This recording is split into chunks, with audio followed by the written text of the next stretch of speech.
നിയമസഭയിൽ ചോദ്യോത്തരവേള പുരോഗമിക്കുകയാണ്.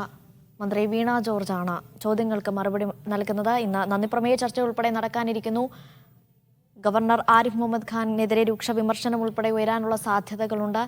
ഇന്ന് സഭയിൽ മറ്റ് വിഷയങ്ങളും ഉയർത്തിക്കൊണ്ട് എക്സാലോജിക് ഉൾപ്പെടെയുള്ള വിഷയങ്ങൾ ഉയർത്തിക്കൊണ്ട് അടിയന്തര പ്രമേയം ഉൾപ്പെടെ നൽകുന്ന കാര്യം പ്രതിപക്ഷത്തിന്റെ പരിഗണനയിലുണ്ട്. ഏതായാലും ഇന്ന് സഭ പ്രക്ഷുബ്ധമാകാനാണ് സാധ്യത.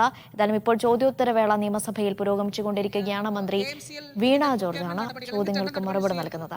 100 ചോദിച്ചാൽ 3 ഗഡുക്കളായി നൽകും. ഈ 100 ഉപയോഗിച്ചു കഴിഞ്ഞാൽ 25% കൂടി അധികം നൽകാനായിട്ട് കഴിയും. 2 സാഹചര്യം ഉണ്ടാകാം സർ. ഒന്ന്, എസൻഷ്യൽ ഡ്രഗ് ലിസ്റ്റിൽ ആവശ്യപ്പെട്ട ഇന്റന്റ് പ്രകാരം ആവശ്യപ്പെട്ട മരുന്ന് 100% ഒരു ആശുപത്രി ഉപയോഗിച്ചു കഴിഞ്ഞാൽ എന്ത് ചെയ്യും? 25% കൂടി അധികം നൽകും. അതിനുശേഷം KMCL കൊടുക്കാൻ കഴിയില്ല സർ. മാനദണ്ഡ പ്രകാരം അതിന് കഴിയുകയില്ല.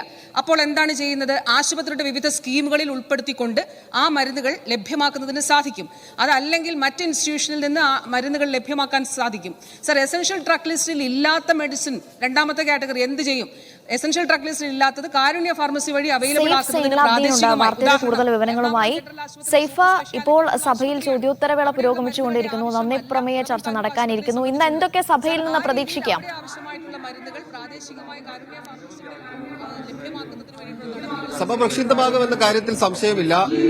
ഗവർണറുടെ നയപ്രഖ്യാപന പ്രസംഗം വെള്ളിയാഴ്ചയാണ് ഉണ്ടായിരുന്നത്. 2 മണിക്കൂറോളം നീണ്ടു നിൽക്കുന്ന പ്രസംഗം ഏതാണ്ട് 1 മിനിറ്റ് 17 സെക്കൻഡ് കൊണ്ടാണ് ഗവർണർ ആരിഫ് മുഹമ്മദ് ഖാൻ അവസാനിപ്പിച്ചത്. അതിന്റെ രാഷ്ട്രീയ വിവാദങ്ങൾ ഇതുവരെ കെട്ടടങ്ങിയിട്ടില്ല. പ്രതിപക്ഷം ആരോപണം ഉന്നയിച്ചത് നിയമസഭയെ ഗവർണർ അവഹേളിച്ചു എന്നുള്ളതായിരുന്നു. അതിനുശേഷം CPMന്റെ സംസ്ഥാന സെക്രട്ടറി പറഞ്ഞത് ഗവർണർ നിലവിട്ട് ഇടപെടുന്നു എന്നുള്ളതായിരുന്നു. മുഖ്യമന്ത്രി പിണറായി വിജയൻ കഴിഞ്ഞ ദിവസം വാർത്താ സമ്മേളനം നടത്തിയപ്പോഴും ഗവർണർക്കെതിരെ നിശിതമായ വിമർശനങ്ങൾ ഉന്നയിച്ചു. ഇന്നിപ്പോൾ ഒരു പ്രധാനപ്പെട്ട വിഷയം, ജനങ്ങളെ ബാധിക്കുന്ന ഒരു പ്രധാനപ്പെട്ട വിഷയം സഭയിൽ അടിയന്തര പ്രമേയമായി കൊണ്ടുവരാനാണ് പ്രതിപക്ഷം തീരുമാനിച്ചിരിക്കുന്നത്. 5 മാസത്തെ ക്ഷേമ പെൻഷൻ സംസ്ഥാനത്ത് മുടങ്ങിക്കിടക്കുകയാണ്. ഈ ക്ഷേമ പെൻഷൻ നൽകാത്തത് സംസ്ഥാന സർക്കാരിന്റെ കെടുകാര്യസ്ഥത മൂലമാണ് എന്നുള്ളതാണ് പ്രതിപക്ഷത്തിന്റെ ആരോപണം. പ്രതിപക്ഷത്ത് നിന്ന് PC വിശ്വനാഥ് MLA ആണ് അടിയന്തര പ്രമേയത്തിന് അവതരണാനുമതി തേടിക്കൊണ്ട് നോട്ടീസ് നൽകിയിരിക്കുന്നത്. അതിനുശേഷം ശൂന്യവേള കഴിഞ്ഞതിന് ശേഷം ശ്രദ്ധ ക്ഷണിക്കലും പിന്നീട് സബ്മിഷനും നടക്കും. സബ്മിഷന് ശേഷമായിരിക്കും നന്ദിപ്രമേയ ചർച്ച ആരംഭിക്കുന്നത്. ഈ നന്ദിപ്രമേയ ചർച്ചയ്ക്ക് ഒരു പ്രത്യേകതയുണ്ട്. സാധാരണഗതിയിൽ ഗവർണർമാർ അവതരിപ്പിക്കുന്ന നയപ്രഖ്യാപന പ്രസംഗത്തിന് ഗവർണർക്ക് നന്ദി അറിയിച്ചുകൊണ്ടാണ് ഭരണപ്രതിപക്ഷാംഗങ്ങൾ സംസാരിക്കേണ്ടത്. അതിൽ ഭരണപക്ഷാംഗങ്ങളാണ് നന്ദി അറിയിച്ചുകൊണ്ട് കൂടുതലായി സംസാരിക്കുക. ഗവർണറുടെ പ്രസംഗം, ആ പ്രസംഗത്തിന്റെ ഉള്ളടക്കമെല്ലാം ഉദ്ധരിച്ചുകൊണ്ടാണ് സാധാരണഗതിയിൽ ഭരണപക്ഷാംഗങ്ങൾ സംസാരിക്കേണ്ടത്. എന്നാൽ ഈ നയപ്രഖ്യാപന പ്രസംഗത്തിന്റെ ഉള്ളടക്കത്തെ ഉയർത്തിപ്പിടിച്ചുകൊണ്ട് ഗവർണർക്കെതിരായ നിശിതമായ വിമർശനങ്ങൾ ഭരണപക്ഷം ഉയർത്തും എന്ന് തന്നെയാണ് നമുക്ക് ലഭിക്കുന്ന സൂചനകൾ.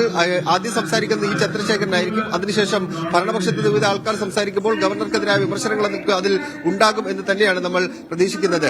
ഈ നയപ്രഖ്യാപന പ്രസംഗത്തിൽ മാത്രമാണ് ഡെപ്യൂട്ടി സ്പീക്കർക്ക് ചർച്ചയിൽ പങ്കെടുത്തുകൊണ്ട് സംസാരിക്കാനുള്ള അവസരം നിയമസഭയിൽ ഉണ്ടാകുന്നത്. ഡെപ്യൂട്ടി സ്പീക്കർ ചിറ്റയം ഗോപകുമാറും ഇന്ന് നയപ്രഖ്യാപന പ്രസംഗത്തിന്മേലുള്ള നന്ദിപ്രമേയ ചർച്ചയിൽ പങ്കെടുത്ത് സംസാരിക്കും. എന്തായാലും സഭാ സമ്മേളനം തുടങ്ങിയിരിക്കുന്നു.